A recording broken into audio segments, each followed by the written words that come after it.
नमस्कार साथियों, तो लीजिए जिसका इतने दिनों से इंतजार था वो घड़ी आ गई है। बीपीएससी टीआरई 4.0 को लेकर जितनी भी अटकलें थीं उन सब पर अब विराम लग चुका है, क्योंकि हमारे पास सीधी और एकदम ऑफिशियल जानकारी आ गई है। चलिए एक एक करके हर नए अपडेट को बारीकी से समझते हैं। तो सबसे पहला और सबसे बड़ा सवाल यही उठता है कि इस बार क्या अलग है। मतलब क्या प्रोसेस पहले जैसा ही रहेगा या फिर कुछ ऐसे नए नियम आए हैं जिन्हें जानना बहुत ही ज्यादा जरूरी है। और इसका जवाब है बहुत कुछ बदला है।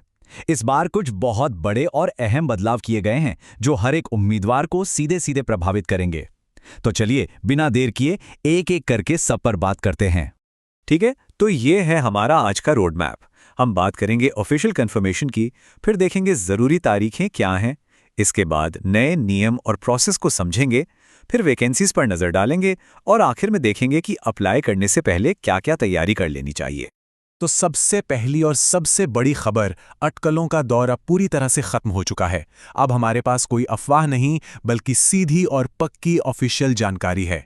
और ये बात किसी और ने नहीं बल्कि बीपीएससी के परीक्षा नियंत्रक श्री राजेश कुमार सिंह ने खुद कही है। उनका ये सीधा बयान है कि नोटिफिकेशन बस 3 से 4 दिन में आने वाला है। मतलब प्रक्रिया अब ऑफिशियल तौर पे शुरू हो ही रही है। अच्छा, अब आगे बढ़ते हैं और उन तारीखों पर नजर डालते हैं जिनका सबको पता होना चाहिए। अपने कैलेंडर में इन्हें मार्क कर लीजिए। देखिए ये टाइमलाइन बिल्कुल साफ है। नोटिफिकेशन तो कुछ ही दिनों में आ ही रहा है।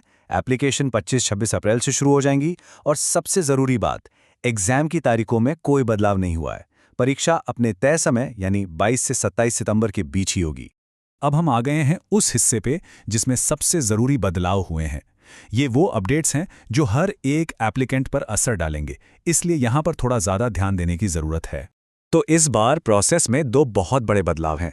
एक पेमेंट के तरीके से जुड़ा है और दूसरा जिलों के चुनाव से। आइए एक एक करके दोनों को समझते हैं। तो पहला बड़ा बदलाव है पेमेंट प्रोसेस में।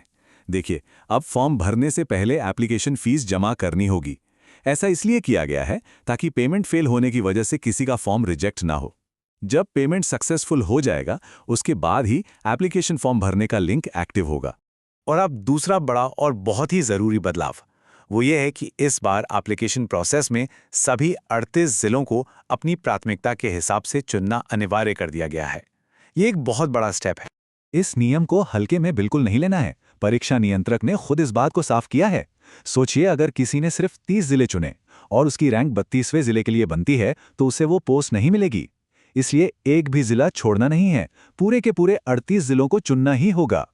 चलिए अब आते हैं उस बात पर जिसका शायद सबको सबसे ज्यादा इंतजार था कि आखिर पद कितने हैं, वैकेंसी का नंबर क्या है। तो वो नंबर जिसका सभी को इंतजार था आ गया है। टीआरई 4.0 के लिए कुल मिलाकर 46,882 पदों की घोषणा की गई है। ये सच में एक बहुत बड़ा और शानदार मौका है। इस टेबल में सारी डिटेल्स हैं, आप देख सकते हैं। मुख्य शिक्षा विभाग में हर लेवल पर बहुत अच्छी संख्या में पद हैं।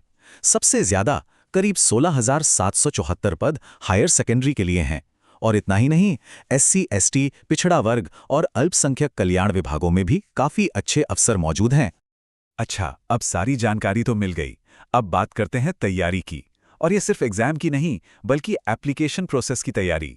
आयोग ने खुद कुछ टिप्स दी हैं ताकि फॉर्म भरने में कोई गड़बड़ी ना हो। तो ये है चेकलिस्ट। सबसे पहला काम, अपना वन टाइम रजिस्ट्रेशन यानी ओटीआर और प्रोफाइल का काम अभी से पूरा कर लें।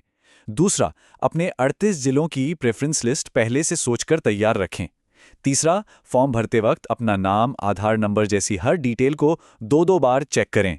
चौथा, अपने सारे डिजिटल डॉक्यूमेंट्स तैयार रखें और सबसे ज़रूरी, आखिरी दिन का इंतज़ार बिल्कुल ना करें। तो अब सारी तस्वीर साफ है, तारीखें पता हैं, नए नियम मालूम हैं और वैकेंसी का नंबर भी सामने है।